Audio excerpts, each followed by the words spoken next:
Oh alah Momo, kowe iki yo gek nyapo to teko kene iki gak enek udan gak enek apa.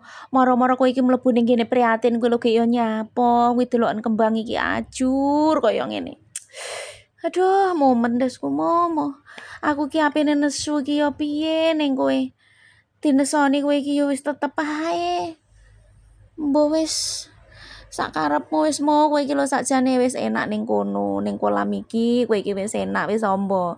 Lah kowe iki nyapo to moro-moro metu. Untung iki gerbang iki tak tutup tak kunci. Lah lek gak tak kunci koyo ngene kowe iki gak metu kowe iki. Ora enek udan, ora enek apa kok yo metu iki lho marai nesu gitu lho najur kembangku. Duh wis mumet das kuwi ngrasakne kowe iki Momo. Sembuh wis. Boh sakarepmu. Iki yo ngono pisan, kowe nyapa to ceng ning kene iki ceng, kowe diuntal karo komo kapok kowe engko. Wis ngalih. Arek kok inceng-inceng ning kene. Wis sakarepmu wis mo. Wis mumet ndas kowe iki mumet ngrasakne kowe iku.